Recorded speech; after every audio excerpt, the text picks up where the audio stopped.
لما أنت بتعمل وسانة زخونة سيشن وسانة زخونة عرستي خلونا بس أبي هوتكم كما يقولوا لا وقاتي ممكن فردرو ምናልባት ቅልውላው ክብለኩም እንከሎ ኸኣኒ ናይዚ ገንዘብ ዝቅልውላው ኣይኮነን ምናልባት ናይ ፋይናንሻል ወይ ናይ ገንዘብ ቅልውላው ኢና ንፈልጥ ንሕና ኣይኮነን ሳብነት ሰይን ብዛዕባ ዝወረቐት እዚ ፋይናንሻል ዝኾነ ወይ ከኣኒ ብዛዕባ ክራይሲስ ብዛዕባ ይኮንኩን ዝዛረበኩም ዘለኹ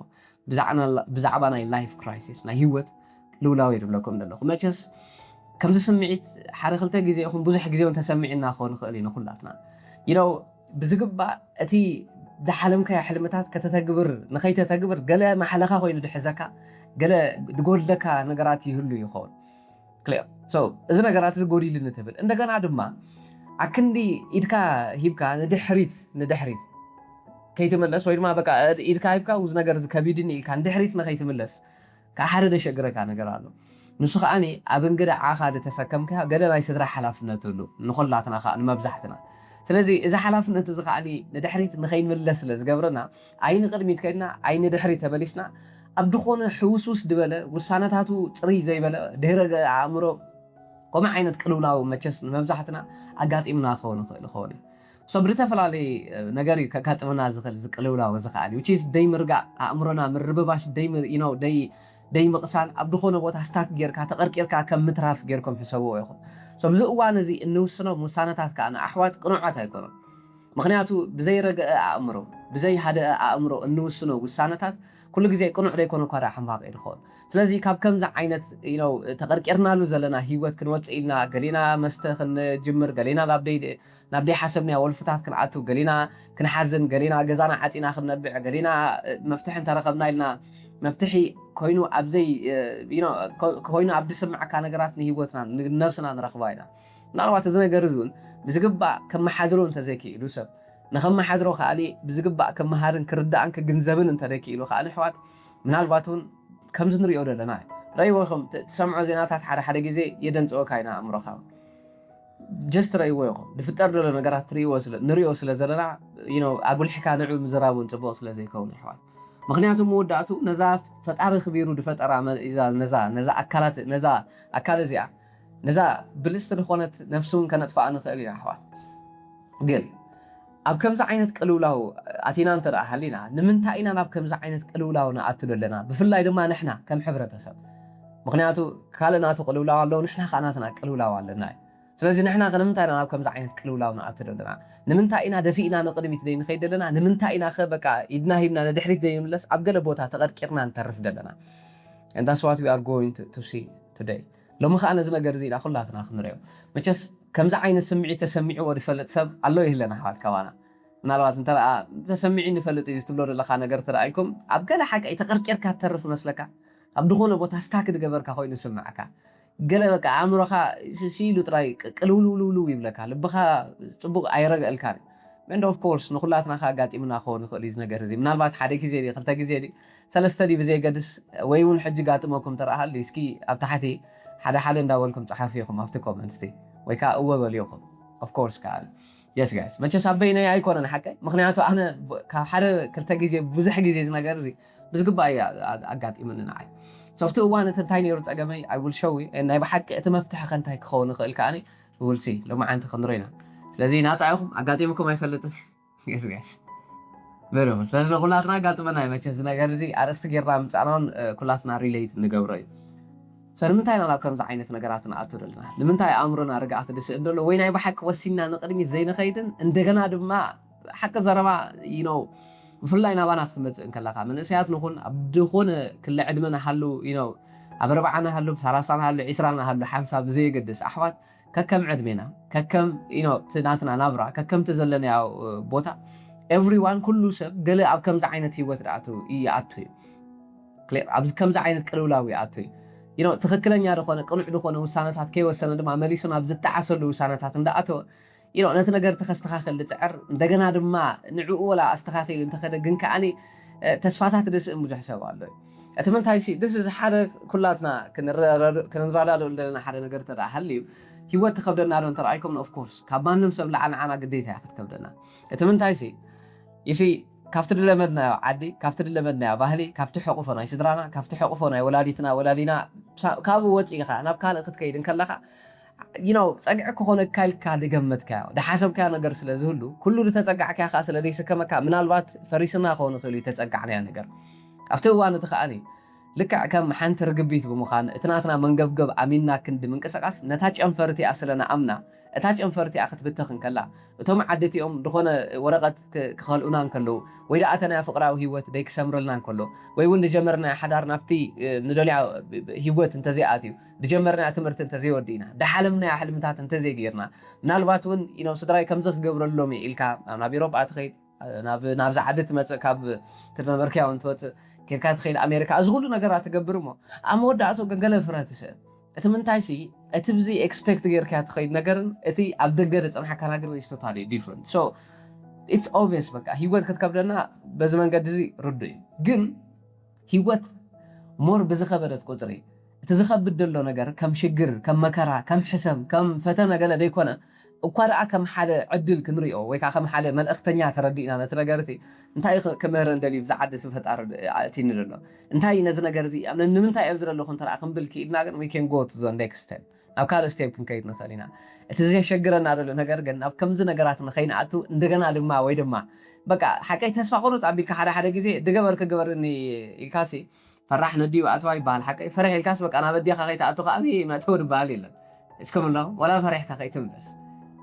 بقى مغنياتو نعاخا تتصبى صدرا الله نعنا لتصبى ولاد الله نعنا لتصبى ولادي الله نعنا لتصبى يدقنا الله سو نزنا غرزي اب قمت بمقتاوي نايلو معنتي كلاس كهبكم تردوني يوم احوال صبو غيركم لتسكفنا حلفنت علينا ات حلفنت كنواصو خا غديتا اي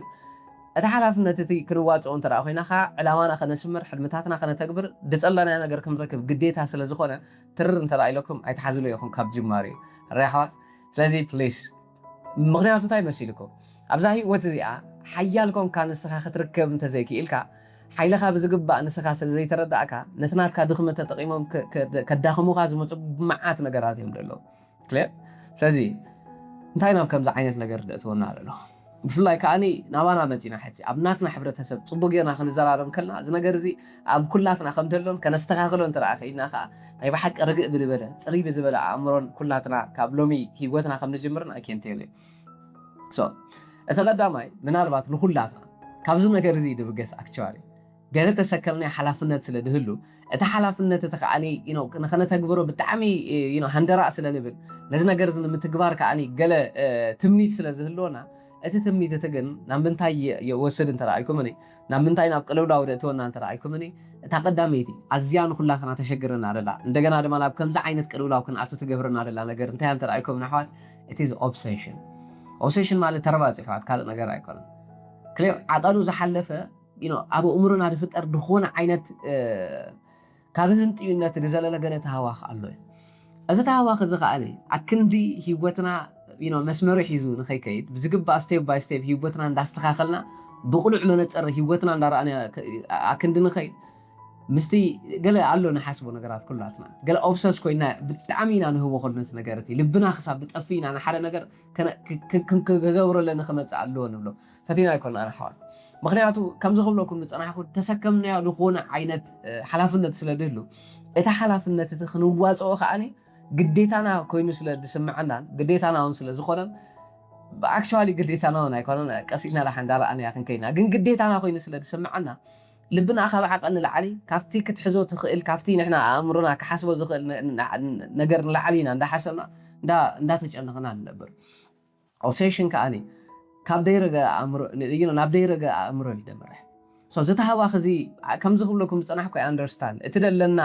ወለድና ክንገብረሎም ደሊ ነገር ንደቅና ክንገብረሎም ደሊ ነገር ወይ እውን ድኾነ ደኣተናዮ ነገር ኣሎ እቲ ነገርቲ ክሰምረልና ብምሕሳብን ምስ ሰመረልና ከዓ ድህልወልና ሂወትን ንኻልኦት ሰባትን ክንህቦ ንደሊ ድኾነ ዓይነት በረኸት ስለ ዘሎን ኢና ማዕረ ክንዲዚ ልብና ክሳብ ዝጠፍእ ንደልዮ ልብና ክሳብ ዝጠፍእ ንርበፀሉ ግን ኣሕዋት ኣነውን እዚ ነገር እዚ ብጣዕሚ ኣሽኪዕኒ ብጣዕሚ ናይ ብሓቂ ደቀላጥፈለይ ኮይኑ ተሰሚዕኒ ነይሩ ሞ ሂወተይ ንድሕሪት ንኽጉተት ገይርዎ ነይሩ ኣእምሮይ ንኽርበሽ ኣእምሮይ ንኽናወፅ ገይርዎ ነይሩ ግን ኣሕዋት ሶ ፕሊዝ ሓደ ነገር ንረዳእ ኢና ንኩሉ ነገራት ኣብ እዋኑን ኣብ ግዜኡን ፈጣሪ ሰናይ ከም ዝገብሮ ዊ ኦል ኖ أزجن بعف دا أمبر تاري رجعت لبنا أي تحزونه أزوج سلسلة تشجر كأنا أحوات عكندي كل نجار برجعت بهدأت نملكه كأني نبتها واقينا أنا تهوا إذا بلوكم لو تربات كأني زو أوبسيشن إذا كأني نبح حماق رخون وسانة هاتي دتون عكند قنع رخون وسانة نوصل بدخونه من قد تراي بقى ناب حدا بوتها كأتو علني بدخونه من قد تراي كمرعو علني بدخونه يخون من قد تراي أوروبا كأتو علني بزخونه يخون من قد تراي كم زخجبر علني بمبال عكند قنع رخونه من قد نوصل قوي رخونه من قدي راح نقول تعسنا من قدينا نابوي دم رحنا تقدامي تخن قبر على لنا نقرا حوات عمرنا مجمرة هدئكم بالكن كلا لنا حوات انت زي كوينو رأيكم I know كلاتنا فتينا يكوننا لا كم زعينة تربات قلنا أتو خبز لكم دلهم أرجع زهرة لا تتبدد أبو ولادي ويون دكي نخونا نقر سلا زهلو ناب حدا بوت أكيد بسبلنا أب حدا عمت أب شدش تورحي أب دخول شعو أتو مسبلنا ونبتي في الله نحن نزار بدلنا مبزحتنا كفتر لنا عدوتي دنا عبنا له دا عندرنا له نبرنا عدوتي نا قال بوتاس لزلنا نزنا جرزي نقرأكم للنخو صفتو وانتي بقى فتينا يكون أنا أكشوالي خمس بلوكم للنخو كيري كل نجار سلام دخون كل نجار دقير كل نجار بحنساب بقى بتأمرات قال نجار دخوني دي بس لك جني هو كأنها مسرح الله جنا أني نسخة كتستعاقل وختم مهار وخت جنزوب زلك نجارك عليك الله سراي يخون دحن أبانا ولا أنت رأمت يخون إذا أوبسيشن زينا من تاي دوسد إذا تربات إذا تهواخزي نمن تاي وسد أنت رأيكم إني كلاتنا ده حلفنا من قد الله يحوات ونعلي أنت رأيكم إني أبجيزي مسيلنا فتأرون أنا سناي سد إذا حسبنا هيوتنا دحين وزار لنا أبو تعالى كلاتنا بتحنا له تمسكني أبو أوانهم كخطري إن كل خاجن كار من قد لك أخو سد كألنيري يشي نمن تاي إذا تهواخز دمت أنت رأيكم بفلا يرأيكم نابنت نابز عادة مت which is بالتعمي لمود وقلنا نجار أبانا بناتنا حبرت السبب دولنا نجار نتاين ترى لكم إني نابز مت process دقبل الكاسم ترى حلي عقال أنت رأى أخون كابا عقل تجيب تا process كا أمه خاني أنت process تخطب يوم كله سب just رأيه يقوم ده حال بخلا يدي تجيب بقول عمان قدري ويس نايب حق إيمان إنه تندبل شو أنت رأى لكم إني أنا بزدي سابان دين اللي كلاتنا نبود نحلفنا حوا يتبقى كم عينة هيوت نبركم لنبرك أنا وعلي أنا وصل للفضل بغنيات تفتق وانتي أبز عادي زخوين انتهي مخجبري كاني أخا تبروسس تقاني عرب قلق جمر كله ممليسكا تنكت كان دا أسخة ممليسكا فاشمون داخونكا ndegana أخا تهنتي إنك معري دا أسخة خيرو بالانس نبها لي خاتس رأيهم دحن كنديون بروسس ندهلو أكني بروسس تتقبي نفتا عدي دا حسبه زلو بروسس دقبر الله رلو دخي بمحر تهواخ بمحر تربات ديكونو سانة هادي دوسد مخنياتو زتربات زي وإذا تهواخزي بسمني خراخبو مسكومو دهو خو يعرختي عركه مزنا غري كراخبو and انت عينت بنقد خبد مرت نزغلي فو ات بروسس دي ولو كومو عدل دي ولو ويون نالوات هافتام دبال سدرا دي ولو يعرختو نالوات دسودلو دنبرو بدخونه منقد بحاطيرو حصرت ناي غنزب حصرت بروسس ناي دغبرو لسبدلو ግን بمنታይ دخي ترايكم the way اكوننا حال قلعو دي انت رأيكم اني قلعو كم ديكونا دا حر اب اوروبا ام ساعه خوينا بغدخونه بوتا مسكر كا خاتفت او اب امس بصح كا خاتفت اتمنتاي سي this is the thing احوات افت بوتا تنخيد دلنا هيوتنا ركيسنا دا we all know ايكونم so كاله منقدكو الله يا احوات رجع بدبره طري بزبله امروخنا حسب انت دا اخيلنا لبنا عدنا مخانو كنجنزب كنردا انت دا اخيلنا كن احوات افتردنا يا خويناكو بقنع منقدون كنكيد بسلام منقدون اتناتنا هيوت كنكير كون خيل كويا جن كم زربلكم أنت أوبسيشن دفترلنا علو كلاتنا متجس نبزحتنا عدد كعنا دخلنا كله كوانات تصب سدرات هلو بزحنا جرات سلزولو بقول طوف بك أروخونا من قد تريخات تصب أنت أوبسيشن تجن إذا تربات أزجن نبكون أروخونا من قد يجي مرحكة طبقوا سنة تحت ديو نختو السند جبر كان ترى لكم إذا حان رأيوه يخم دوسنا أو سنة تحت دحريت ملسيلكم إذا تورز نبي حق ورز جبر دحوا مخنيات انتي بسيلكم انت رأى هيوتنا ركيسنا بزبوت هذا حليفنا نبي أوروبا رينا بكار بوتا رينا أتو حلينا أفت بوتا تمسكتنا ني هيوتنا دمت النجار قديتا خنركب كن كلا عندنا تسوينا خام بزحتنا إذا نجار نزرينا نبل نزل نجار زدي نبلو عمود أتو تسوي اتمنتاي سي كما إذا أمثلت برخت رقونة تتقدست بناي فتعرض أجا بناي فتعرض استنفاس دخبرت زانب سنازية انت رأى ناب كم زعينة حجاتنا ناب دخونه بوتانا أتوهالينا ناتو مكحاسينا ندلي أفت بوتها مسكر كخا is totally a different story ምክንያቱ ትሪእቱ ነበርካ ናይ ህይወት ስቶሪ ይኮነ ትሪእቱ ነበርካ ናይ ፌስቡክ ስቶሪ ክሊር ምክንያቱ ናይ ምንታይ ናይ ፌስቡክ ስቶሪ ብለኩም ኣለኹ ሓደ ብኸመይ ከም ደኣተወ ይትፈልጥን እንታይ ይጋጠመሉ ይትፈልጥን ሓደ ሓወይ ሓንቲ ሓፍተይ ኣብ ፌስቡክ ስቶሪ ደእተወቶ ትርኢ ኣለኻ ወዝ ብወዝ ኮይኖም በዓል ክስቶራ ኣብ መፅእ ሽዑ ክስቶራ በቃ ጥዒምዎ እንድዩ ኣብ ኤሮፓ እንዲ ኣትዩ ትበሃል እቲ ዝረኣኻ ናይቲ ፌስቡክ ስቶሪ ግን ኣብ ህይወት እንታረኣኻ is totally a different story እዚ ኩሉ ደምፀሉ ኦብሴሽን እዩ ኣሕዋት ረእይኹም ድሓር ከም ዝነበልኩኹም ኣምሶ ሶሪ ሎማዓንቲ ቁርብ to the point more ክዛረበኩም ምክንያቱ ኩላትና ንልወጥ ክሳብ ንሓስብ ዝሃለና በቃ ትንክፍ ተብለና ነገር ብዝግባእ እንተ ዘይረኺብና ተስፓርክ ትውን በዓል ኣይመፅእን ኣሕዋት እንደገና ከዓ ነብሮ ዘለና ህይወት ስለ ዝኾነ እዩ ረእይኹም ድሓር ሓንቲ ሓፍተይ እውን ምክንያቱ ድሪኦ ዝነበርኩ ነገር ስለ ዝኾነ ኣክቹዋሊ መጀመርያ ኣብዚ ኣዲስ ኣበባ ከለና ልክዕ ከምቲ ኩሉ ሰብ ዝነብሮ እክብ ኢልና ኢና ዝነብር ነርና I don't know 5-6 ሰባት ንኾን ኣብ ሓደ ገዛ ንነብር ነርና so ኣብቲ ሓደ ገዛ ዋል ላልባ ብዙውን ንዓይ ዓርከይ ኣሎ ነቲ ሓንቲ ማሓዛ ኣላ ሳኻ ነቲ ሓደ ኮመንታት ሓቀይ ተናብራ ንፈልጦ ስለ ዝኾነ ከምኡ ኢልና ኢና ንነብር ነርና and everyone ትሪኦ the whole day ንውዕሎ ከባይ ጀሚርካ ኩላትና ኣብ ድኾነ ፌስቡክ ኣብ ድኾነ ሶሻል ሚድያ ስክሮል ክገብር ጥራይኻ ትውዕል እንደገና እዚ ናይ ሶሻል ሚድያ ኣሰራርሓ ተዘይተረዲና ፅቡቅ ገይሩ ኢና ከም ድሌቱ ገይሩ ዝሰርሐና ንዓና and I was watching በቃ ርእሞ I understand ኣሕዋት ሕጂ ምናልባት ንብህጎን ምንዮ ነገር ኣሎ እዩ ካባና ጥራይ ዘይኮነ ካብ ወለድና ዝመፅእ ባህጊ ትምኒቱን ክህሉ ይኽእል ይኸውን so ምናልባት ሓንቲ ሓፍትና ከይዳ ስክሮል ትገብር እሞ ከምቲ ኩሉ ግዜ ንሕና ንገብሮ መብዛሕትኡ ሰብ ዝገብሮ ብፍላይ ናብዛ ዓዲ መለሲካ ክትሪእን ከለካ ትረሎ ሂወት እውን ስክሮል እንዳገበርካ ድኾነት ማሓዛእ ክትከውን ትኽእል ብዱብ ፍሬንድ ናይ ፌስቡክ ክትከውን ትኽእል ወይ ድኾነ ሰብ ታግ ስለ ዝገበሮ ናይ ሓደ ናታ ፍሬንድ ኣብዛ ሓንቲ ጓል ተመርዓ ናታ ናይ መርዓ ስእሊ መስክ ገለ ድበሃል ኣሎ ሎሚ ከዓ መዓት ተኣሽሙታት እዩ እንዘናብኡ ትርኢ እሞ ክትርእን ከላ ክስቶ ተመርዓስ ኣነ ኸዳ እሞ ክስቶ ከዓ ተመርዓ ናበያ ክትከይድ ካብ ሽወደን ድመፀ እዩ ወሲድዋ ካብ ኤሮፓ ድመፀ እዩ ዝኾነ ሰብ እዩ ወሲድዋ and that's a problem ኣነ ኸዳ ኣመን እዩ ከምዚ ክገብረለይ so you see I'm not saying ሕጂ ናብዚ ውሳነታት እዚ ኩሉ ሰብ ሃንደራ ኢሉ ይኣቱ ኣይሓሰበሉን ኣይተገንዘቦን ገለ ማለተይ ኣይኮንኩን but the end story ረእይዎ ኢኹም ኣሕዋት ናይ ብሓቂ ክንደይ ካብቲ ናይ ሕብረተሰብና ሓዳር ኣብ ኤሮፓ ዝግበር ዘሎ ሓዳር ድዩ ኣብኡ ደሎ ምክንያቱ ካብቲ ድረኽቦ ሰብ ዝዕዘቦ ነገር ኣሎ እዩ ሞር ንስኹም ትፈልጥዎ ግን ብሰናይ ዝኾነ ማለት ብሰናይ ዝኾነ ነገር ጀሚሩ ብሰናይ ግን ውዳእ ኣሎ ድዩ ኣብቲ ነገር እቲ እዚ ታህዋኽ እዚ እዚ ተርባፅ ደምፅኦ ጌጋ ዝኾነ ውሳነ ግን ረእይዎ ኢኹም ኣሕዋት ክንደይ ደቂኦም ብደይ ኣቦ ደዓቢ ደሎ ክንደይ ደቂኦም ብደይ ኣደ ደዓቢ ደሎ ክንደይ ቆልዑት እዮም እዚ ነገር ዝደጋጥሞም it's not easy ቀሊል ነገር ኣይኮነን ሓደ ቆልዓ ፈቲና actually ርደኒ እቲ ነገር እቲ ናብ ካልእ ዓይነት ተኣሽሙ ኮንቨርሴሽን ከእትወና ይኽእል ግን ፕሊዝ ኣሕዋት እንተ ደኣ ክነሃድእ ክኢልና ኢና ናይ ብሓቂ እውን ንዓና ዝኾን ቅኑዕ ዝኾነ መፃምዲ ክንረክብ ንኽእል ዳ እምበር ክነሃድእ እንተዘይክኢልና እውን ምናልባት ጀስት ታትምኒት ጥራይ ታ ኤሮፓ ምእታው ታትምኒት ጥራይ ታ ናብ ገለ እሳ ጥራይ ስለ ትኾን እዚ ተርባፅ እዚ እውን ንባዕሉ ናብ ከምዚ ዓይነት ናብ ሓዳር ናይ ሓዳር ሽግር ናይ ሪሌሽንሽፕ ሽግር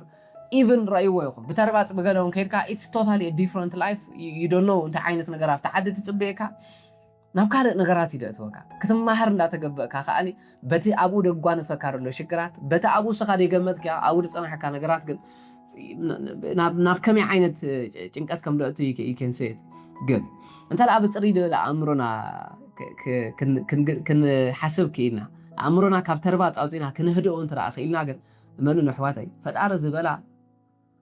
ኣይተርፍና ፈጣሪ ዝሓሰባ ሰናይ ኣብ ግዜኣን ኣብ ሰዓታን ሰናይ ምዃና ዘይትተርፍ ኣሕዋት ቃል እዚ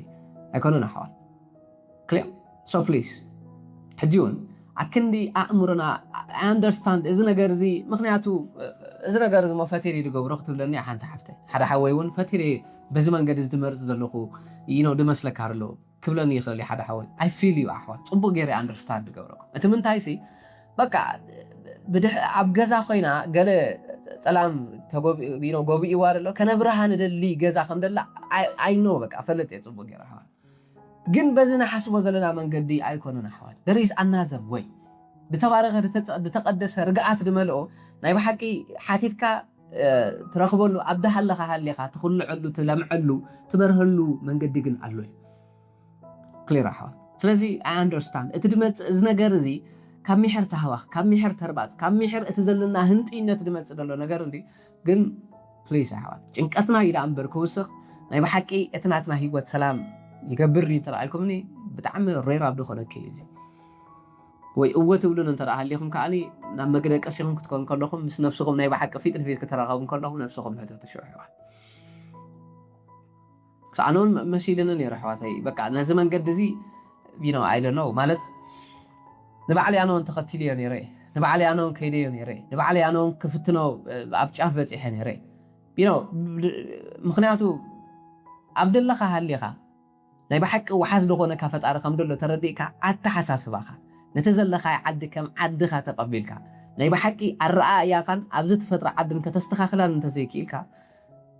ኩሉ ዓዲ ንዓኻ በቃ ሕሰም ድመልኦ ጥራይ ድኾን ኣሕዋት እንተ ደኣ ኣእምሮኻ ኣስተኻኺልካ ኩሉ ዓዲ ንዓኻ በረኸት ዝመልኦ እዩ ድኾን ኣሕዋት እቲ ሚዛን ደሎ ኣብቲ ንነብሮ ዘለና ዓዲ ዘይኮነ እቲ ሚዛን ደሎ ኣብ እምሮና ምዃኑ ንረዳእ ኢና ኣሕዋት ፈጣሪ ከዓኒ ብመንፅር ኣብ ልብና ዘሎ እምነት ደኣ እምበር ብመንፅር ኣብቲ ንነብሮ ዘለና ዓዲ ይኮነ ሂወትና ድባርኾ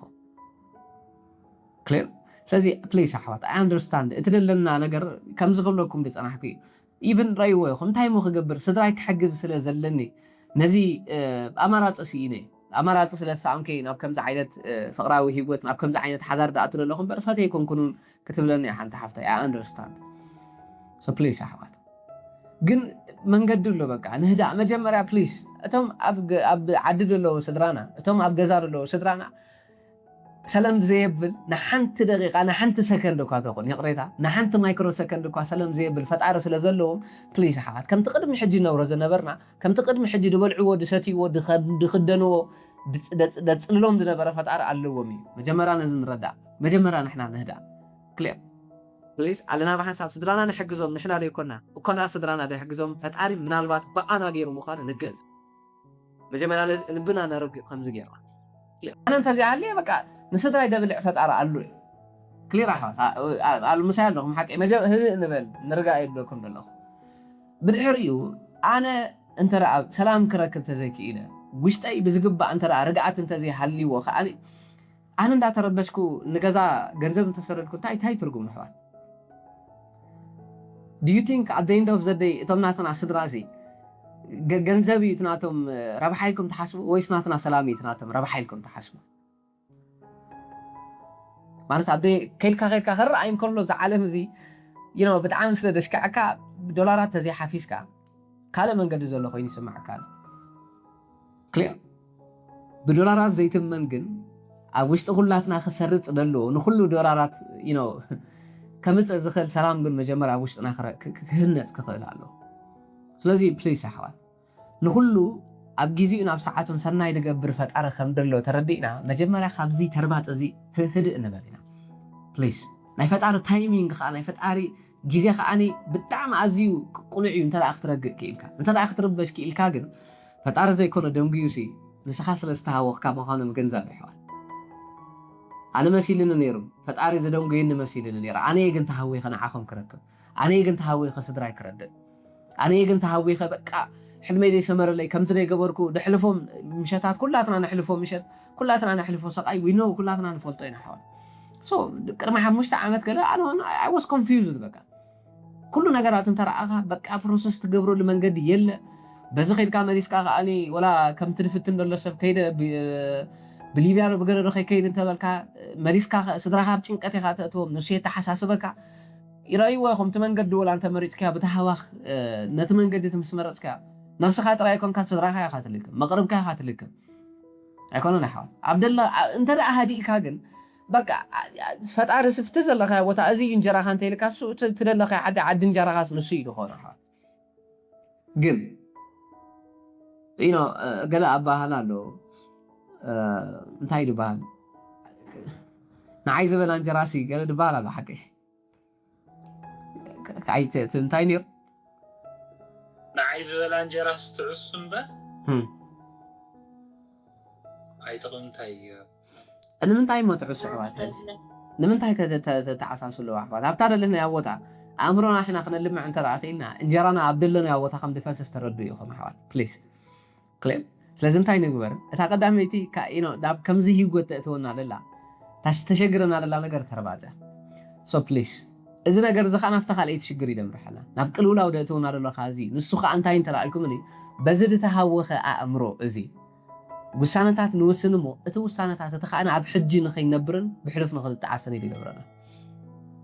ስከራይዎም ይኹም ምናልባት 10 ዓመት ህይወትኩም 5 ዓመት ህይወትኩም ምልሲልኩም ከተስተኻኽሎም ትኽእሉ ጌጋታት ነይሮም አይነበሩም ነይሮም ሓቀ ተመለሱ እንተድብለኩም ጽቡቕ ነይሩ ትብሉ ይኹም ምክንያቱ ገለ ሽዑ ሰዓት መፍትሒ ኮይኖም ድመሰሉና ድወሰና ውሳነታት አለ ወሲና ያም ሓቀ ኣብ ዘለለና ቦታ ኣትየሙና ሓቀ ግን ኣትየሙና ኣሎ ይኮነን በፂሕና ኣለና ይኮነን ኣክንዲ ንመሃረሎም ግን እቲ ካልኣይ ናብ ከምዚ ዓይነት ቅልውላው ንኽንኣቱ ዝገበረና ዘሎ ነገር ኣብ ሕጂ ዘይ መንባር ይሓዋ ወይላ ኩላትና ኣካላትና ኣብቲ ሕጂ ዘለኹሞ ነፍሲ ወከፍና ደለና ቦታ ኣሎ እምበር ኣእምሮና ኣበይና ገዲፍና እንተላልኩም እኔ ኣብ ዓዲ ንዘቀየመና ሰብ ስቲል ኣዊና ኣለና ኣብ ዓዲ ክንገብሮ ዘይነበረና ደጣዓሰና ጣዓሳታት ስቲል ኣዊና ነብር ኣለና ብኣካልና ኤሮፓ ኣለና ኣብ ኣዲስ ኣበባ ኣለና ገሌና ኣሜሪካ ኣለና ፋሕ ብትን ኢልና ኣለና ኣእምሮ ኩላትና ተኣኪቡ ድመፅእ ግን ናብ ሓደ ደቀየመና ሰብ ናብ ሓደ ቅድሚ ሕጂ ክንገብሮ ዘይነበረና ግን ከዓ ድገበርና ደጣዓሰና ጌጋ ናብ ሓደ ክኸውን ዘይነበሮ ግን ከዓ ዋይ ዝመንግስቲ ኮ ዝንብሎ ኣብኡ ይደሎ ትናትና ኣእምሮ ኣብ ሕጂ መንባሪ ተሳኢትና ኣሎ ታደለናያ ቦታ ልክዕ ከም ዓድና ጌርና ንቕባሊ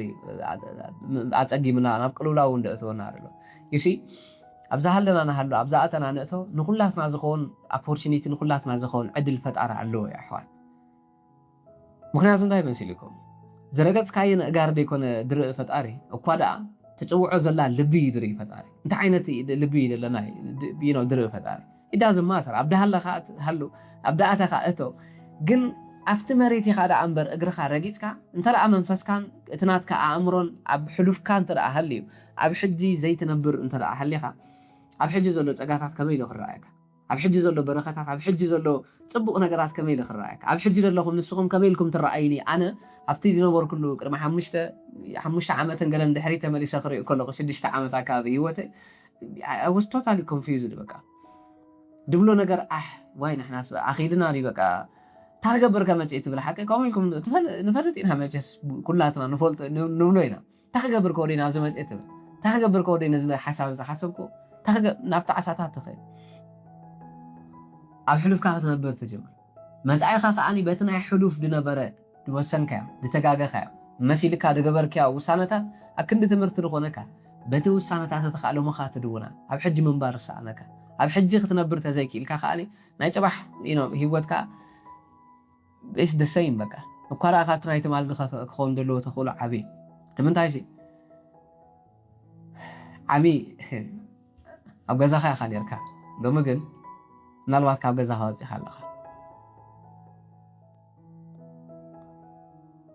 ክሊር ኣሕዋት ስለዚ ፕሊስ መጀመርያ ሓደ ክንገብሮ ዘለና ነገር እንተደኣ ሃልዩ ካብ ሕሉፍና ክንላቐቕ ክንክእል ኣለና ኣብ ሕሉፍ ምንባር ጠጠው ኣቢልና ኣብ ሕጂ ምንባር ክንለማመድ ክንጅምር ክንክእል ኣለና ምክንያቱ ኦሬዲ ኣብ ሕሉፍ ድተገበረ ነገር እንተደኣ ንዕኡ ንደጋግሞ ሃሊና ኣእምሮና ጉዳይ ይኮነን ናይቲ ማሊ ሕሉፍ ናይቲ ማሊ ቂም ናይቲ ማሊ ጣዓሳ ትፈርዶ ዘለኻ መንግስቲ ትፈርዶ ዘለኻ ፓርቲ ትብሎ ዘለኻ ነገር it doesn't care በቃ ኣይፈልጥን እዩ ብዛዕባ እዚ ጉዳዩ ሕጂ እንታይ ትዘርእ ኣለኻ ሕጂ ንዘርኦ ዘለና ናይቲ ማሊ ጣዓሳታት ሕጂ ንዘርኦ ዘለና ከዓኒ ናይቲ ማሊ ተሃዊኽና ድወሰናዮም እቶም ጌጋር ኾኑ ንብሎም ውሳነታት ይሕዋት እንደገና እዚ ነገር እዚ ከዓኒ ኣይጠንጢና ክንጥንጥኖ ኣይቆሪፅና ንቅድሚት ክንከደሉ ከዓኒ ኣብ ድኾነ ቦታ ቀርቂሩ የትርፈና ማለት ክሊር ምክንያቱ በቃ ኣብ ሎሚ ኮይነ ድዘርኦ ደለኹ ጣፊ ፅባሕ ንጎ ክቋደሶ ትኽእል ዳ እምበር ኣብቲ ማሊ ዝተዘርአ ፀሕያይ ኣብ ሎሚ ኣምፂ ይዘርኦ እንተደኣ ሃልየ ፅባሕን ክቋደሶ ዝነበረኒ ፀጋ ክቋደሶ ዝነበረኒ በረኸት ንዓይ ካባይ ሓሊፈስ ንስድራይ ከዕንግሎ ዝነበረ ንጣፈይ ድስእፈር ኣለኹ እቲ ምንታይ ፀሓያይ ኩሉ ግዜ ፀሓያይ ኣሕዋት ፀሓያይ ኩሉ ግዜ በቃ ጨይቂ እዩ ኣይኮን ኣኻልካ እዩ ድበልዓልካ ይሲ ንኩላትና ድኸውን በረኸት ከዓ ንኩላትና ድኸውን ፀጋ ከዓ ፈጣሪ ኣዳልዩ ኣሎ እዩ እዚ ንኸይከውን ግን እቲ ተርባፅና እቲ ናትና ተሃዋኽ ናብ ሕማቕ ውሳነታት እንዳወሰደ መሊስና ብሎሚ ንኸይነብር እንዳገበረ ኣብ ትማል እንዳነበርና ካብ ሕጂ ሰዓት እንዳወፀና نتتصحينا حزنايو ናብ ኤሮጳ ፀሓይና ሒዝና ናብ ካልእ ቦታ ናብዞም ነገራት እዚኦም ክንከይድ ትገብረና ኣሎ እንደገና ኣብ ኤሮጳ በረኸት ኣሎ ኣብ ኣፍሪቃ እንተመፂኹም በረኸት ኣሎ ኤቭሪዌር ብዙሕ ዓይነት ፀጋታት እዩ ኣሎ ግን ነቲ ፀጋታት እቲ መን በልዐልና ኣሎ እንተደኣልኩም ልክዕ ከምቲ ሓደ ፀሓይና ሓደ እኽሊ ድበልዖ እቲ ናይ ሕሉፍ ስምዒታት እቲ ናይ ሕሉፍ ተዓሳታት እቲ ኣብ ሕሉፍ ክንገብሮ ዘይነበረና እንብሎ ጌጋታት ድወሰልና ውሳነታት ንሱ ከዓ ነቲ ኣብቲ ዓዲ ደሎ በረኸት ንሱ እዩ ድወስዶ ዘሎ ሓንቲ ኤሮጳ ኣይኮነት እንደላ ኣሕዋት ሓንቲ ኣሜሪካ ኣይኮነት እንደላ ሓንቲ ኣዲስ ኣበባ ኣይኮነት እንደላ ኩላትና ነብሮ ዘለና ቦታ ማለት እዩ ከም በዚ ሕፍቲ ዓዲ ደሎ ሰብ ማዕረ ክንዱ እዩ 8 ቢልዮን ዓለምና ህዝቢ እንተዳሓልዩ 8 ቢልዮን ዓለም እዩ ዘሎ ምክንያቱ ፕሊስ ጋይስ ሓደ ነገር ንረዳእ ሓደ ነገር ንገንዘብ እዚ ነገር እዚ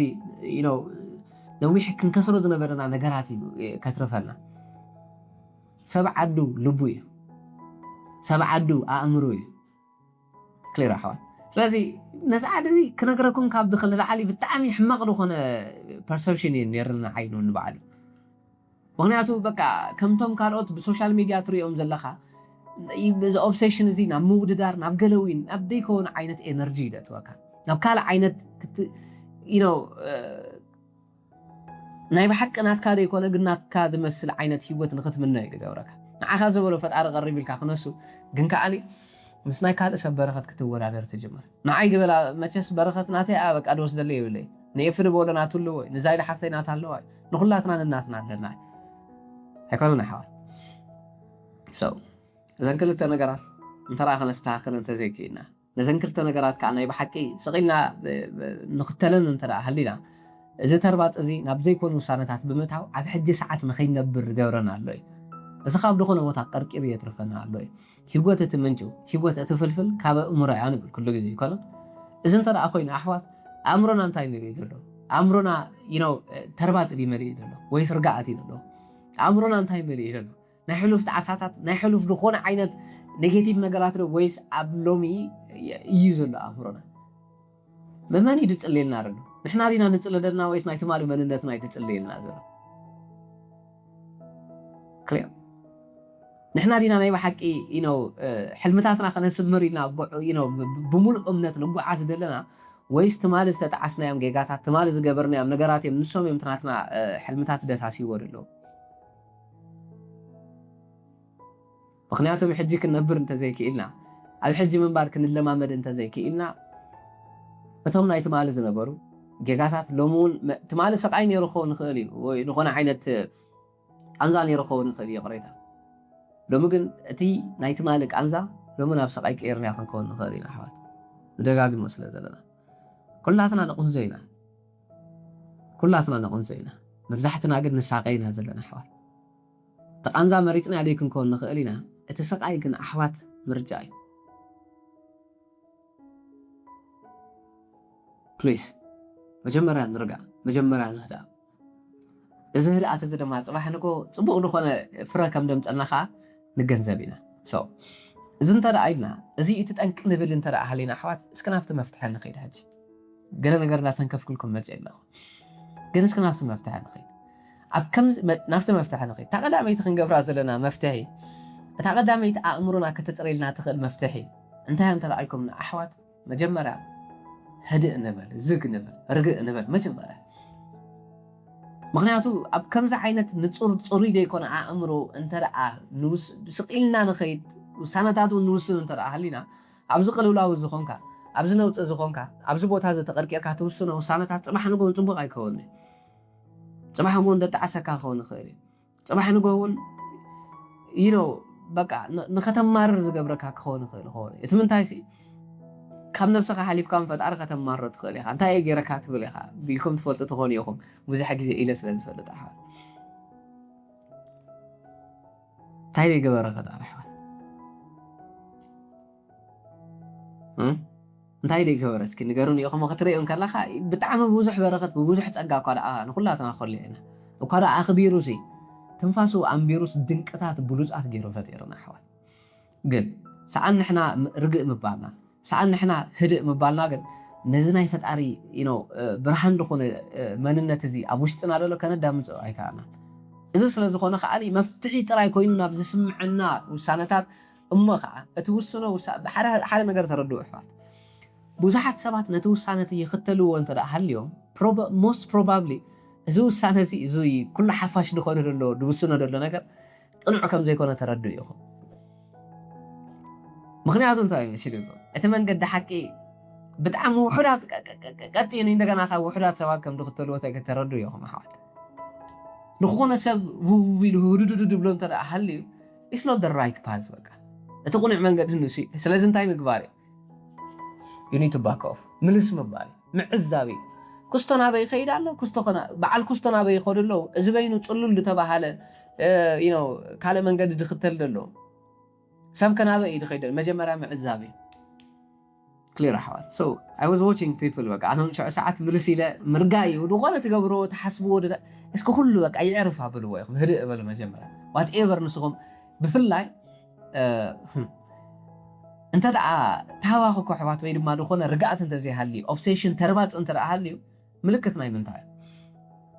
ምልክት ናይ ዘይምእማን እኮ እዩ ኣይኮነን ኣሕዋት ኣይኮነን እንተ ኣሚንካ እኮ ትረጋጋእ እኮ ኢኻ እምነት እንተ ደኣ ሃልዩ ኣብ ሰዓቱን ኣብ ጊዜኡን ኩሉ ነገር ናይ ብሓቂ ሰላም ክኾን ምዃኑ እንተ ደኣ ተረዲእካ ተግባርካ ፅሩይ ድኾን እምነትካ ሓያል ድኾን በቃ እምነት ኣለካ ርግእ ኢኻ ትብል ግን እምነት እንተዘይሃልዩ ጥርጣረ ዝመልኦ ኣእምሮ ሓቂ መሲሉ ዝቐረበ ናይ ሓሶት መርትዖታት ዝወነኑ ኣእምሮ ግን ኣሕዋት ርግኣት የብሉን ህድኣት የብሉን እሞ ከዓ ኩሉ ነገር ኣብ ሂወት ሰብሲ ከም እምነቱ እዩ ዝነብር ይበሃል ሓቀይ ከም እምነትና እዩ ክልር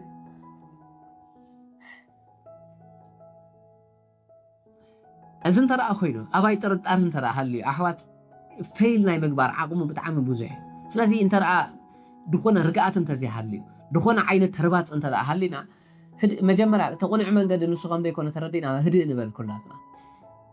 ክንጅምሮ ንሓስብ ቢዝነስ ዲ ደሎ ክንከዶ ንደሊ ዓዲ ዲ ደሎ ክንጅምሮ ንሓስብ ድኾነ ሕልሚ ዲ ደሎ ክንኣትዎ ንሓስብ ድኾነ ሓዳር ዲ ደሎ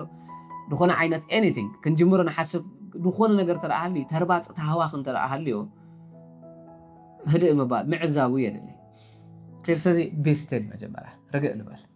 ክንውስን እኮ ኢና ኣጆኹም ናብ ውሳነ እኮ ክንኣቱ ኮይና ግን ብንጹር ኣእምሮና ምክንያቱ ኣእምሮና ክሊር ከይገበርና ከየነፀርናያ በዚ ጥርጣረ እዚ ብዓይኒ ጥርጣረ እንዳርኣና ክኾነ ይኸውን ደልካ ኢኻ እንታይ ሞ ከምዚ ብእድብል ኣእምሮ እንተደኣ ንውስነ ሃሊና ኣሕዋት most probably of course ንሱ እውን most probably ዘይኮነ definitely ደጋጥመና ነገር ኤክስፔክት ንገብሮ ዘለና ነገር እዩ ስለዚ መጀመርያ ጀስት ኪትናትና ኤክስፔክቴሽን ርግእ ንበል መጀመርያ ህድእ ንበል ሓደ ነገር ንረዳ ኣብ ገዛና ደለዉ ስድራና ነቲ ንዓይ ዝኸውን መፅኣ ምደይ ነቲ ንዓይ ዝኸውን ቢዝነስ ነቲ ኣነ ዝሓስቦ ዘለኹ ሕልምታት ንኩሉ ነገራት ከመሓድር ዝኽእል ፈጣሪ መጀመርያ ኣለኒ እዩ ኣነ I can do it ከዓ ኣሕዋት ክገብሮ ክእል እየ ከዓ ፈጣሪ ሒዘ ስለዚ ፕሌስ ኣሕዋት እቲ ናትና ፅላል እቲ ናትና ፀግዒ ድኸውን ናይ ብሓቂ እውን ከፀግዐኒ ኢልና ዝሓሰብና ነገር ጨንፈር እንተደኣ ነይሩሲ ንዕኡ ምፅጋዕ ገዲፍና እቲ ጨንፈርቲ ክስበር ስለ ዝኽእል ልክዕ ከምታ ፈጣሪ ብልስቲ ገይሩ ዝፈጠራ መንገብገባ ኣቢና ትበርር ተረኣ ተሰይሩ ሓንቲ ርግቢት እቲ ጨንፈርቲ ተሰይሩ ትበርር ኣይኮነን ኣሕዋት ስለዚ ንሕና ከዓ መንነትና ንእመን ናይ ብሓቂ መንነትና ንእመን ምናልባት ኩላትና በቢ ንኽተሎ ሃይማኖት ፈጣሪ ኣነ ይኣምን የኽብር ንብል ተረኣ ሃሊና መጀመርያ ነዛ ነብሲ እዚኣ ነኽብራ ኢልና ክልር ነዛ ነብሲ እዚኣ ነኽብራ ኢልና ነዛ ነብሲ እዚኣ መጀመርያ ነኽብራ በቃ ንምንታይ ይኸም ለኩም ዘለኹ መሲልኩም ኣሎ ሓቀይ ንነብስና ዝሃብናያ ግምት ኣሎ ኣነ ኮ ይረብሐኒ ኣነ ኮ ስቂለ ኮ ኣነ ኮ እዚ ኣነ ኮ ከምቲ ኮ ይኾነሉ ደልካ እዚ ዶ ጀስት ነዚ ነገር ዝሓንሳብ ስቲል ንኹን ህድእ ንበል እሞ መጀመርያ ነዚ ኩሉ ንሓስቦ ዘለና ሓሳብ ነዚ ኩሉ ክንገብሮ ንምንዮ ዘለና ክንገብሮ ንሓስብ ዘለና ነገር ኣብ ጊዜኡ ናብ ሰዓቱን ሰናይ ዝገብር ፈጣሪ ኣሎ እዩ እዚ እንተደኣ ሃልዩ ርግኣት ይህሉ ኣሕዋት ስለዚ ፕሊዝ ዶንት ጌት ኦብሰስድ መጀመርያ እምነትና ንሕይል መጀመርያ እምነትና ንቃኒ መጀመርያ እምነትና ብዝግባእ ንቃኒ እዩ ኣሕዋት እምበር ከምታ ኣብ ልብና ዘላ ክህበና ዝኽእል ፈጣሪ ከም ዘሎ ኣነ ብሂወተይ ይርኢ ምክንያቱ ሕጂ ዝሕልፋሉ ኣለኹ ሓሙስ ምሸትን ቅድሚ 6 ዓመት ዘሕልፋሉ ነበርኩ ሓሙስ ምሸትን ናይ ሰማይን መሬትን ፍልልይ ዘለዎ ምክንያቱ ቅድሚ ሕጂ ዘሕልፋሉ ነበርኩ ሓሙስ ምሸት ቀደም ክሪኣ ከለኹ ወይ ስክሮለይ ዝገብር ወይ ተስፋ ቆሪፀ ኣብ ገዛያ ድነብዕ ዘለኹ ወይ ምስ ዝኾነ ሰብ ድሓን the life በቃ clear I was doing that ግን በቃ ካፍቲ ቦታት ኣውፅዩሲ እዛ ዓይነት ክብሪ ሂቡ ኣብ ቅድሚኹም ናይ ብሓቂ ከምዚ ኢልኩም ተዳምፅን ልብኹም ይብኩም ግዜ ግርም ብለኒ ንዓይ ሓደ ግዜ ውፅእ ምስ በልኩ ካብዚ ክላስ ድንፁ ብለኒ ናይ ብሓቂ ይብል ብንብዓት የመስል ነዚ ነገር እዚ ናይ ብሓቂ ፊል ገብሮ I don't know እንደ ኣሕባት ንዓይ ካፍቲ ቦታት ኣውፅዩ ምሳኹም ከምዚ ገይሩ ከሕብረኒ እንተ ደኣ ፈጣሪ ክኢሉ እመንን ኣሕዋተይ ንዓኹምን እታስኹም ትደልይዋ ነገር ምናልባት ሕጂ ዘይ ክትረኣየኩም ትኽእል ትኸውን ክትሃደው ክትረግኡ እንተ ደኣ ክኢልኩም እንደገና ቀፂልና ንወስደን ተወሰኑ ስቴፓት ኣሎ ንዕኦም ካ ክንወስድ እንተ ደኣ ክኢልና እመንን ኣሕዋተይ ንዓኹምን ሎሚ ደላ ሓሙስ ድሕሪ 1 ዓመት ድሕሪ 2 ዓመት ድሕሪ ተወሰነ ዋርሕ ተህሉ ሓሙስ ሓንቲ ክትከውን ብተኣምር የነብሰብ ተስፋ ዝበሃል ዘይቆርፅ ኣነ እቲ ምንታይ ሲ ምክንያቱ ብየነብብ ነይረ መፅሓፍቲ ተነብብ እሞ ገለገለ ሰባት ጋንግስተራት እዮም በቃ ዓዲዶ ከም በዓል ቶኒ ሮቢንስ ተራ ትፈልጥዎም ኮንኩም ዓዲ በፅበፁ ጋንግስተርስ እዮም ዓለም ደዛርቡ ናይ ብሓቂ ሚልዮናት ቢልዮናት ድምግቡ ሰባት ከዓ ክኾኑ ትርዮም ኣብ መወዳእቱ ኣነ ብኹም ጥራይ መስለኒ ነይሩ ብኦም ጥራይ ድሰምዖ ታሪክ መስለኒ ነይሩ ገለገለ ሰባት ትርኢ ካብ ከመይ ዓይነት ድኽነት ካብ ከመይ ዓይነት ፀወታዊ ዓመፅ ካብ ከመይ ዓይነት ከቢድ ናይ ሕሉፍ ሂወት ወፂኦም ከኣሊ ዓለም ሙሉእ ደዛርብ ገለ ነገራት ክፈጥሩ ትርኢ እሞ ይከኣል ዲኻ ዝትብል እዚ ነገር ዝኸኸውን እስከ ኣነ ብኣይ ከኸውን ዶ ትብል ናብ ነፍስኻ ምልስ ትብል ኦፍኮርስ ነዞም ሰባት እዚኦም ድባረኸ ፈጣሪ ዋይ ኖት ንዓይ ሂወተይ ዶ ይባርኸለይ ሰብ እዮም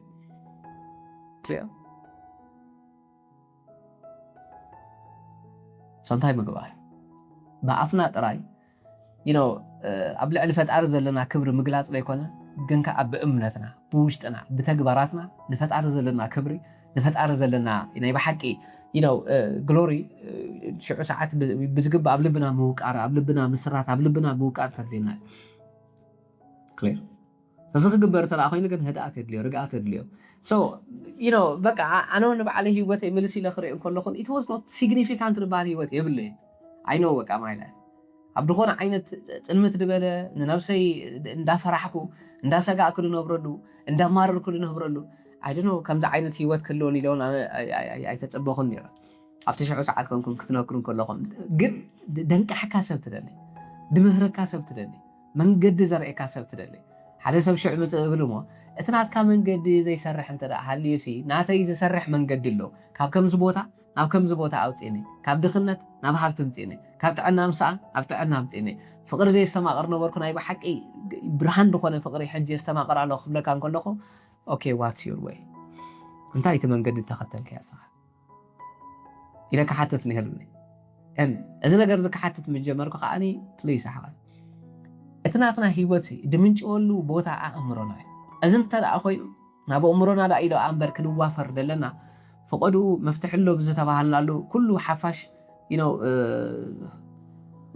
እንዳተጓየ ዝኣተውሉ ደሎ መፍትሒ ድመስል ነገር ናብኡ ይኮነ ክንከይድ ዘለና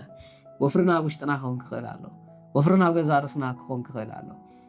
ክሊር ኣሕዋት እመኑኒ እዚ ነገር እዚ ክንገብር እንተ ደኣ ክኢልና wherever you are ኣብዚ ሃለኹም ሃሉ ህርመት ልብኹም ዝኽተል ሕቶታትኩም ንምምላስ ኩሉ ግዜ ሰላም የብል ፈጣሪ ከኣኒ ሂወትኩም ሰናይ ከም ዝገብሮ understand this clear ስለዚ let's be still ኩላትና ንርጋ ኣብ ዳኣትና ንታ I don't know ማዕረ ክንደይ ሽግራት ኣሎ ፍቲ ዓድኹም ኣይፈልጦ ነገር ይብለይ ኣብታ ዘለኹም ቦታ ግን ካፍቲ ኣብ ደገ እንሪኦ ዘለና ኩናት ካፍቲ ኣብ ደገ ትሪእዎ ዘለኹም ናይ ኢኮኖሚ ናይ ስራሕ ምሳኣነ ናይ ገዝዶ ድበሃል ኩናት ድዓበየ ድኸፍአ ሽግር ግን ኣበይ ደሎ እንተራእልኩምኒ ኣብ ውሽጥና ይደሎ ናይ ውሽጥና ኩናት ብርግኣት ክንስዕሮ እንተደኣ ክኢልና ሕጂ ወንዳ ከመይ ከም ንስዕሮ ኣይውል ሸዊ እንታይ ክንገብር ከም ዘለና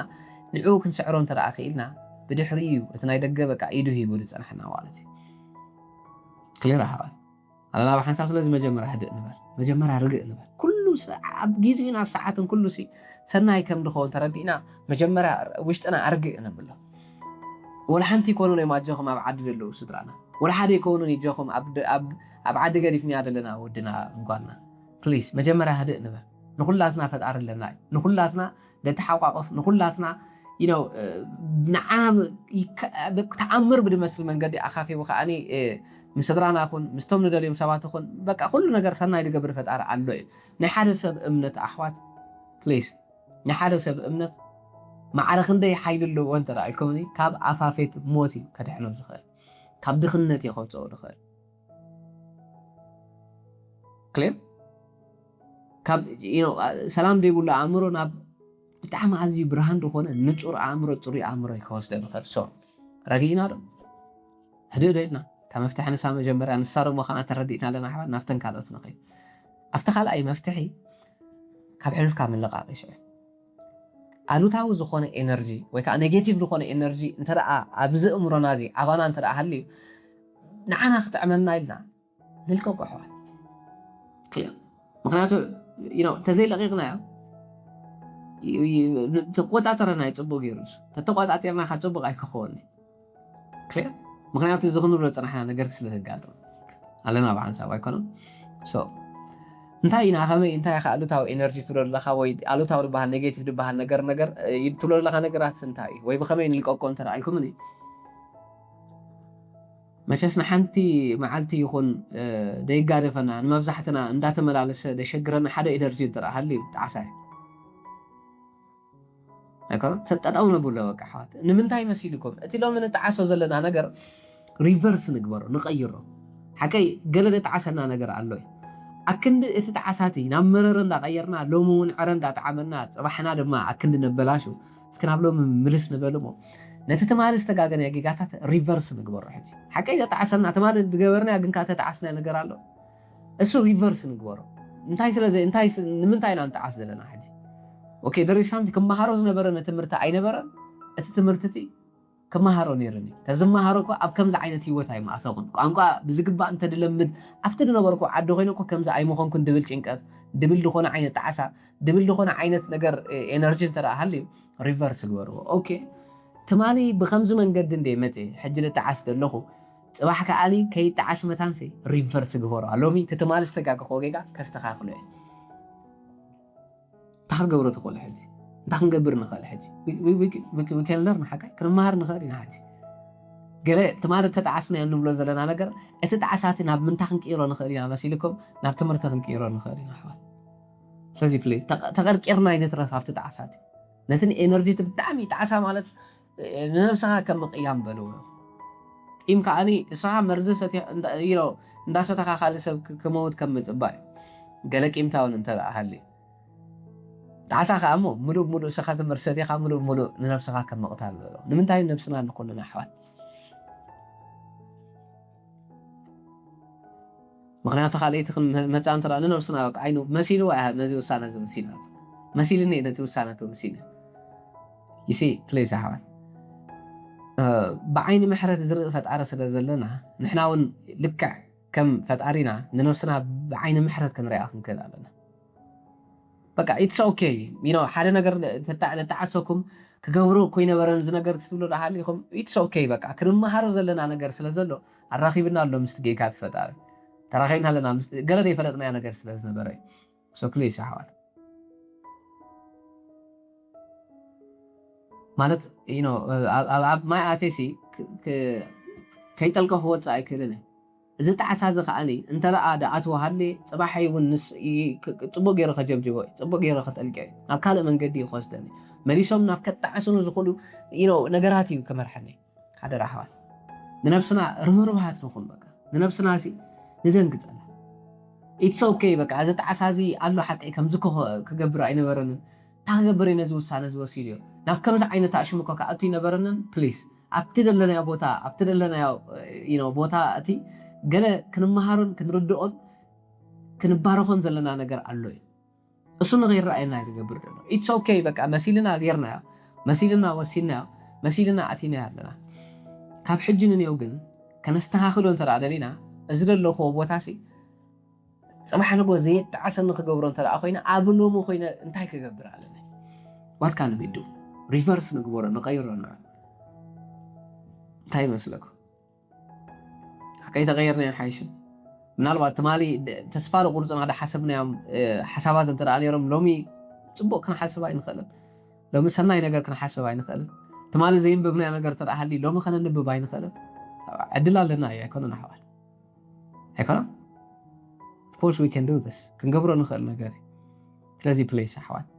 كندز خانو يخون عدمينا قرب تخون بزحت تخون بزي قدس بقى كتاب زا أخلنا تجاجينا كنهلو نخل نخولنا أبرخونا تعساقنا تجيجاتي كان ممليسنا كنبولو يبنا كانوا كوما سعوا يبنا نتفا أيو نتفا أقع بمتاين ترى الكمني لنفسنا رهورهات بمخان لنفسنا بزي مخنا أنوكو كم زكو إغجبر لنا براني أنس نبلو نقرات على نفسنا زلنا الرأياسي رهورهات بمخان نغيره كليب لنا بحن سوا حاجة زنكرتا نقرات نقبر ترى أخيلنا تحصل سيتي عنا يخون نخالي سبخون منقصتاو أكال يخون نزخون يخون كأني تخاليت والساني تنقر انتهم ترى تحصل سيتي انتهم ترى الكمني زي موقاسي أحوال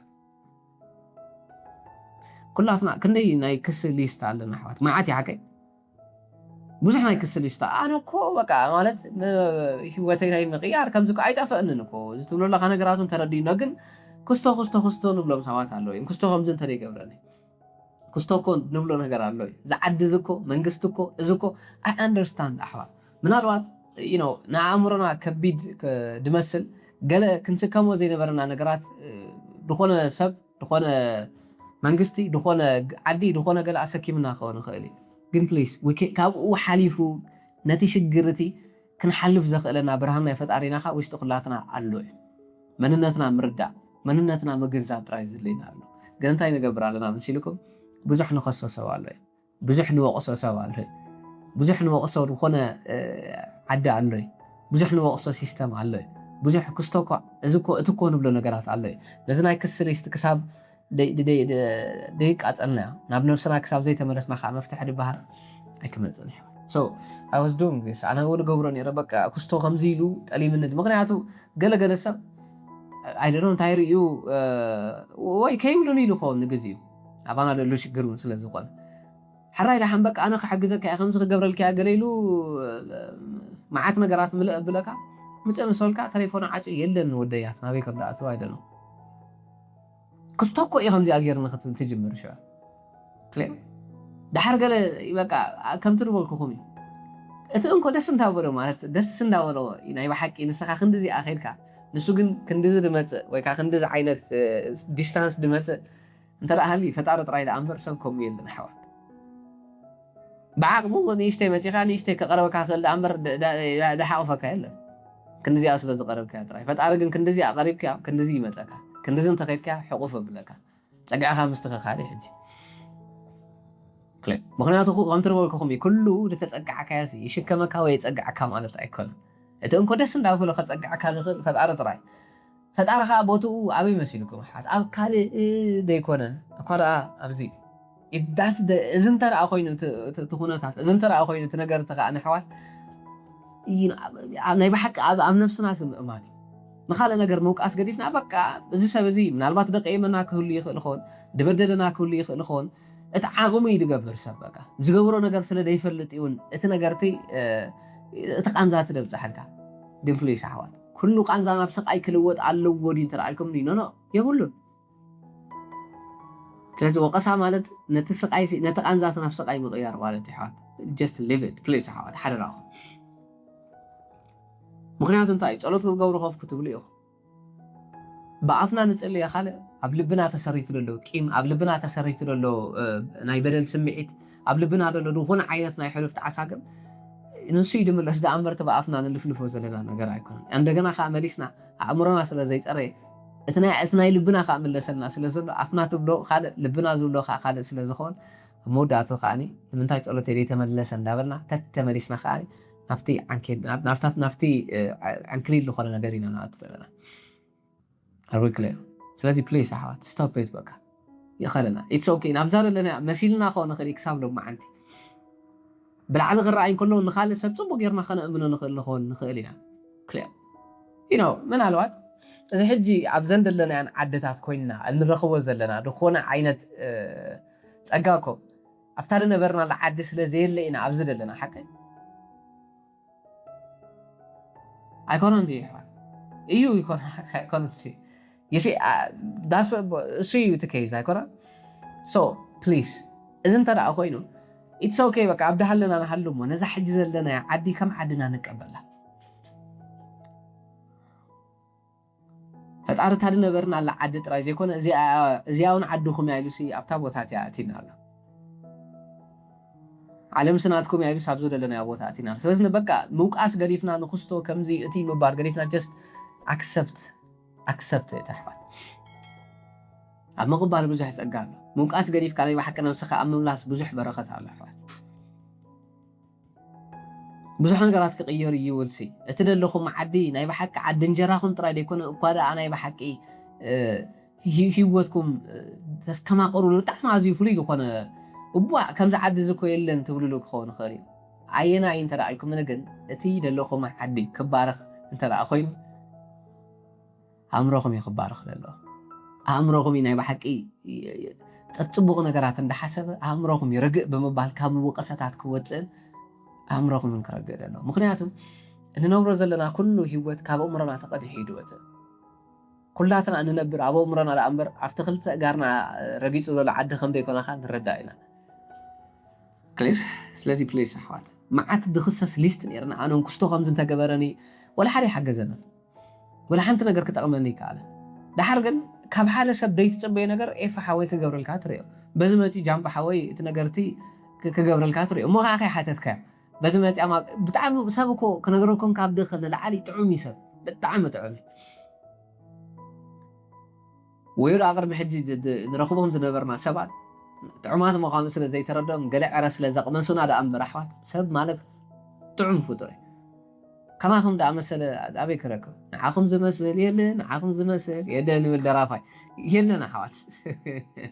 you see this is beautiful ምክንያቱ እንታይ መሲልኩም እትረኽቦ ለበለ ኩሉ ሰብ ኣብ ኣእምሮኻ ዝፈጠርካ ዳ እምበር ሃንደበት ብደገ ትረኽቦ እውን ኣይኮነን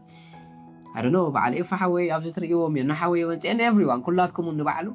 we don't know እኮ ኣሕዋት ማለት we don't know each other ኣይንፋለጥን እኮ ኢና ግን በቃ እዚ ሰብ እዚ ሕልሙ ክነብር ኣለዎ ናይ ባሕቂ ሕልምታቱ ነቢሩስ እስኪ ንዓና ገለ ዝጠቅም ነገር እንተ ደኣ ሃልይዎ ኢልኩም you don't know እንታይ ይጠቅም ነገር ከም ዘቕርበልኩም ንዓኹም ግን you are here ክቡር ግዜኹም ወፊኹም ዕድሜኹም ከየገደሰኩም ናተይ ዕድመ ከየገደሰኩም ካልእ ነገር ኩሉ ነገር ወንዚፍኩም ኣብዚ ኣለኹ ካብዚ ድዓቢ ካብዚ ድጥዕም ሰብታይ ኣበይ ይምሉ ኣሕዋት ወዮ ኣነ ይደኣምር ዝሓበሻናኮ ዝኽስተኮ እዚ ድብል ኣብ ኣእምሮ ይድሓስኮ ወቀሳታት ዳ እምበር ቀቲልን ነይሩ ኣሕዋት እዚ ፕሌስ ንማንም ሰብ ኣይንውቀስ በቃ ክረኣይ እንከለኮ በቃ ድኾነ ማንቲክ ስሒቡ ድኾነ ዓይነት እንታይ ይበሃል ወርዊሩኮ ኣብ ኣእምሮናኮ ድኾነ ዓይነት በሰላ ገሪፉ ክኾን ይኽእል ፕሌስ እታ ዝተወርወረት ደይኮነ ክንርኢ ዘለና ንሕና ግን እታ ዝተወርወረት ኣብ ኣእምሮና ምስ ዓለበት ብድሕሪኡ ዘለዎና ሂወት ንረኣዮ ኣሕዋት በሰላ ጥራይ ክህልዎ ስለዚ ፕሊስ ንዓና ክጥዕመና ክብልሲ ንኩሉ ብይቕሬታ ንኩሉ ብወቐሳ ደይኮነ እኳ ደኣ ኣሕዋት ፕሊስ ሓደራኹም ናብ ውሽጥና ምልስ ኢልና ንወቕሶ ነገር ግድፍ ኣቢልና ምክንያቱ ጸሎትና ይኸበላሹ ጸሎትና ንሕና ነስተኻኸል ትኒትና ንሕና ንቃኒ ክሊር ኣለና ብሓንሳብ ሓቂ ኣብ መወዳእታ ብጣዕሚ ንኩላትና ትኸብደና ከባይ ጀሚርካ ማለት እዩ ብፍላይ ኣነ ካ ነዛ ነገር እዚኣ ድራይቭ ክገብር እንከለኹ ብዙሕ ግዜ ተጋጥመኒ እንታይ ኣነሳ እንተረኣይኩም ነኻ ምፍራድ እዩ ኣእምሮና ክሊር ክንገብሮ ኔጌቲቭ ዝኾነ ኤነርጂ ከነፅረሉ እንተደኣ ደሊና ኻ ኣሕዋት ዘይምፍራድ ከመይ ዝኣመሰለ ዝተባረኸ ኤነርጂ መስለኩም ኣሕዋት ነፍስኻ ኻ ተሪሕነሉ ግን በቃ ይረይዎ ይኹም ዝሓ መንገዲ ክትከይድ ከለኻ በቃ ኣብ ሙሉእ እንታይ ድበሃል ካታስስ ከምዚ ነው ይገብር እስከ ትብል you don't know እንታይ ትሰብቲ ከመይ ዓይነት ሂወት ይሕልፍ ኣሎ እንታይ ጭንቀት ሒዙሎ እንታይ ኮይኑ ለሃመመ ምን ድብል ደሎ እንታይ ኮይኑ ፀጋምን የማንን ርእዩ ፅርግያ ዲ ሓልፍ ደሎ ይዶኖ ግን ተሓልፍ ከለኻ ንስኻ ታህዊኽካ ስለ ዘለኻ ቦስ ከይቀፅዓካ ወይ ሰዓታትካ ስለ ዝኣኸለካ ገንዘብ ከይቆረፀካ ኣብዚ ኣዲኡ ሓሚማ ትደላ ደቁ ገለ ኮይኖም ደሎ ተሓዋዊስዎ ዘሎ ነገር ሰብ ንዑ ክትፈርዶ ትጅምር we don't know the story ሓቂ behind ናይቲ ቀልጢፍካ እንድሕለፍ ላህዘዝ ኣይትብል ሃመማ ኣይትብል ንብሎ ዘለና ሰብ we don't know ኣይኮነን ኣሕዋት so please ምን ልምማድ እዚ which is ኣብ መዓልታዊ ንገብሮ ሂወትና ዘይምፍራድ ምን ልምማድ ድለና ክሊር ይራይዋኹም ሙሉእ መዓልቲ ሂወትና ተጠሚቑ ውዕል ኣብ ምፍራድ ኣስተብህሉሉ ኢኹም ኣታ ክርስቶስ ከምዚ ደይገብር እዩ ትብል ክርስቶ ከምዚ እንተድገብር ነይሩ እኮ ትብል ክርስቶ you don't know እኮ በቃ ካልእ ሰብ ተሓቂኡ ዘላ ጠፀር ንዓኻ ስለዘይተሓቂእካ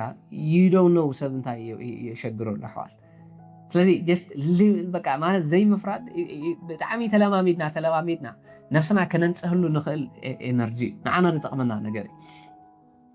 ምክንያቱ ንመና ንፈርዱ ኣለና ናብዛ ሕጂ ዘላትና ሂወት ንክንበፅሕ ዝገበረና ገለ ንኸሶም ገለ ንፈርዶም ሰብ ክህሉ ይኽእል ኾነ ገለ ንፈርዶ መንግስቲ ክህሉ ይኽእል ኾነ ልፍት በቃ ንምንታይ ኣእምሮና ንሕና ንብክል just live it ማለት ትምፍራድ ንግደፉ ይሽ እንታይ መሲሉኩም ኣሕዋት ንኩሉ ሕጂ ሰዓት ሕማቕ ኹን ፅቡቕ ኹን ዝህብ ደሎ ሰብ ድመልስ ፈጣሪ ዝዳኒ ፈጣሪ ዝፈርድ ፈጣሪ ኣሎ እዩ ናትና ስራሕ ኣይኮነን ንሱ ክልር ኤነርጂና ድብክል ነገር ጥራይ ስኻ ደይትፈርድ ኮንካ ፃድቕ ዲኻ ኮንካ ኣይንሃምና ሓደ ይበልክኹምን ኣሕዋትኩም ንነብሰይ ግን የለማምዳ በቃ ኢቨን ሓደ ሰብ ገለ ነገር እንታይ መሲሉኩም ሓደ ኮንሰፕት ኣሎ hurt people ድባል ኢቨን ኣብ ሂወትካ መፂ ዝብድለካ ሰብ እንተዘይተበዲሉ ናይ ምብዳል ዓቕሚ ክህልዎ ኣይክእልን እቲ ኤነርጂ ኣብኡ ስለ ዘሎ ጥራይ ከምኡ ክገብር ዓቕሚ ደሎ ዝገብርዎ ነገር ኣይፈልጡን እዮም ይቕረበሉሎም ይባል ሓቀይ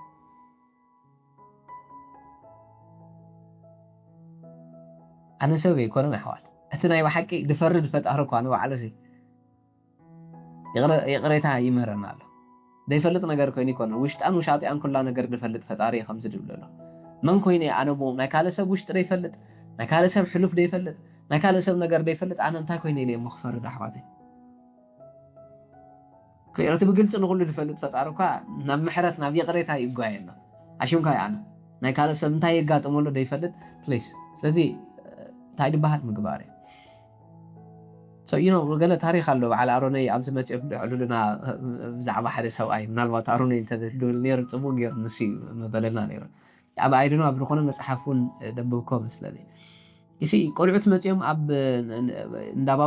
ኣብ ባቡር ስቴሽን ኣትዮም እቶም ቆልዑት እዮም ብጣዕሚ እዮም ነታ ባቡርቲ እያ ድብፅብፅዋ ኣሎ ብጣዕሚ እዮም ነታ ባቡርቲ እያ ድህውኽዋ ድብልዋ ኣለዎ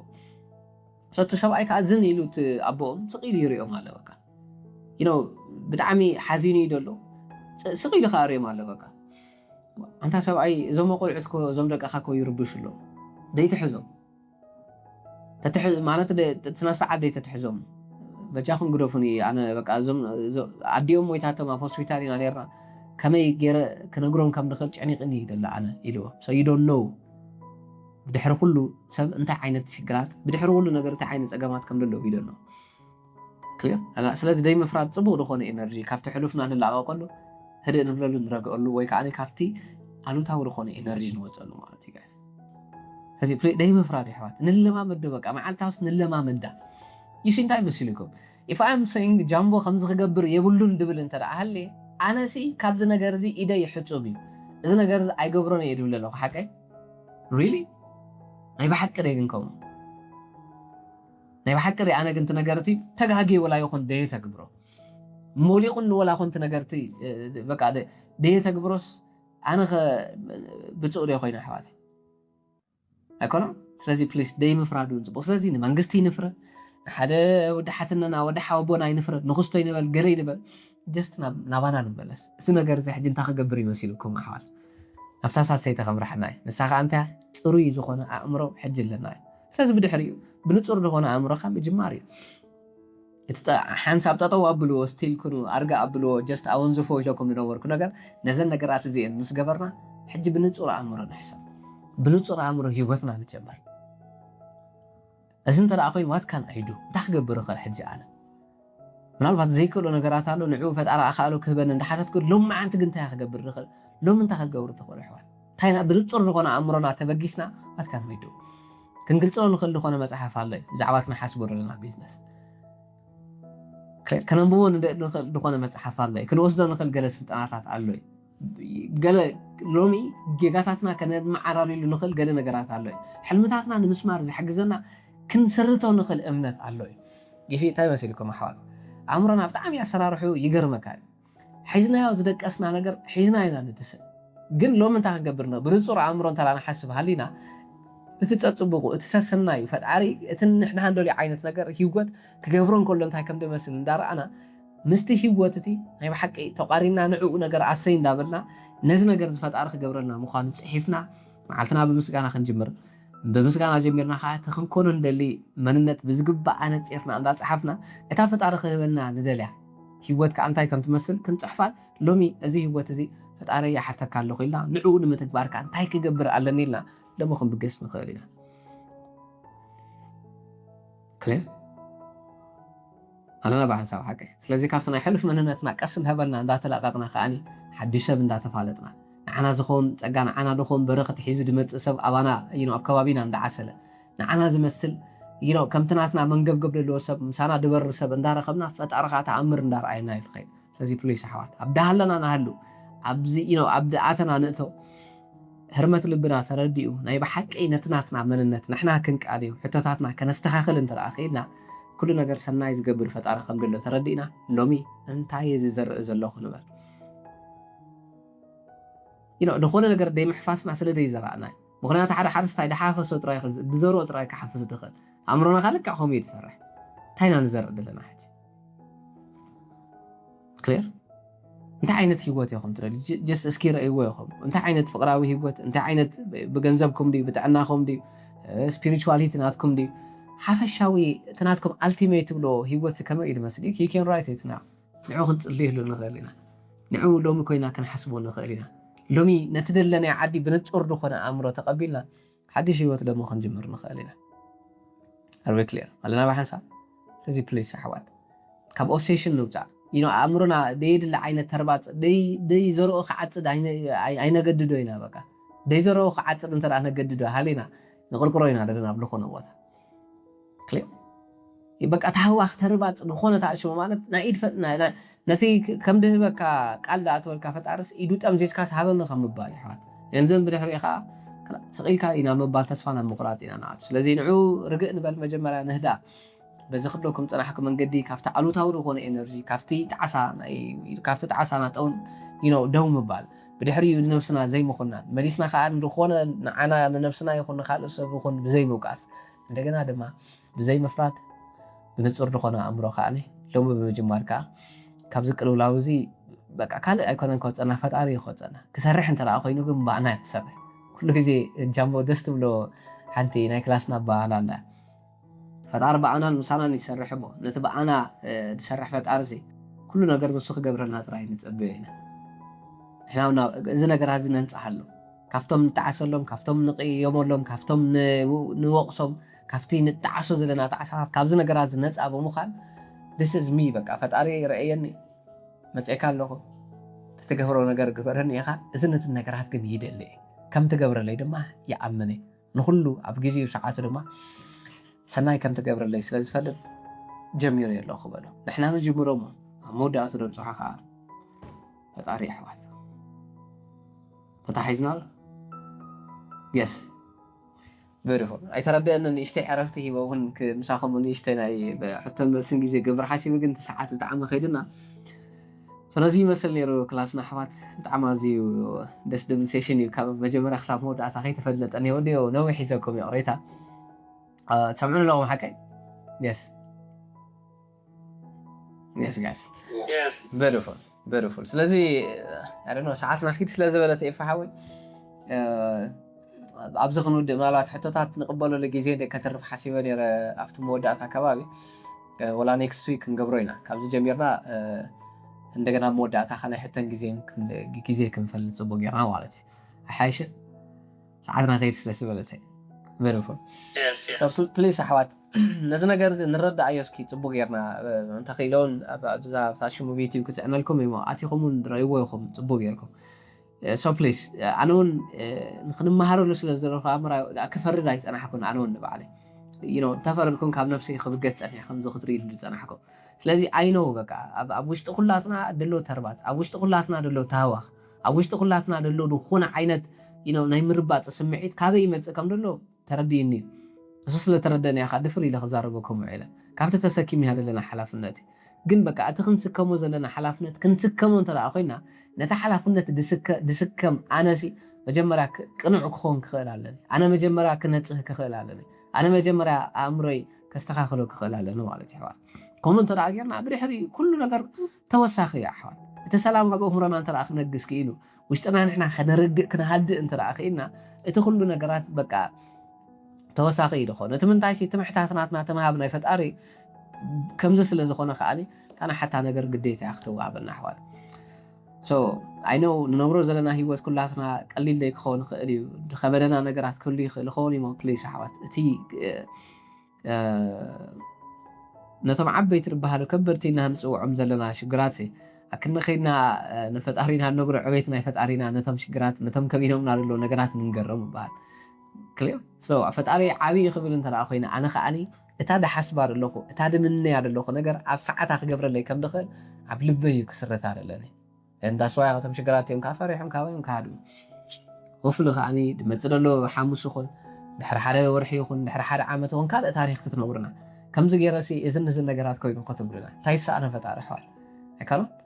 يس نخلاتكم عبد الله خم وسناي نخلاتكم عبد الله خم بركات نخلاتكم عبد الله خم عقوات يد من لكم أحوات everyone نخلاتكم كاني كابري بير مسكنكم سازي بليس جايز رجعنا بالينا بهدأت كنبقى عز نفترين أحوات كم زتري ولكم بتعم بزح distraction يدلو زي نريور لنا عالم كافت distraction نتخاني فتعري حلو كبلنا أنت لا خوين مور إحنا وشتنا كنا دامز كنكل علىنا لازم بليس هدأ نبل أبرقاتي كله نجار أبهدأتي كله نجار ملسي كركبوا لزخلوا محوات كلاتنا هدي لنا خانوا قعزة I understand خمس لكم دلله كافت مجمرة أون كنجمر كنا كلاسنا عندنا نجار كوهم دمرت أخلو من قد أنت داريهم أب كم زعينت هيوتنا أتون لنا قلة نابون خنا أتون دفعنا نجار سلزلة جنبك أزنا نجار زي هيوت بعلا كامرت أتلنا كاب حجزني يوجن هيوت بدمرت أتريكون وقال نحنا بدمرتنا نحنا بزتصلنا نحنا مزحتنا نخنكيد نمبالي نايلومي كلاس كهبوكم وسينا قالنا نجار وسيلكم لغت كونو تسفان لاجور كخاني نقولكم عبد الله خمو سناي سلام دا تمنخو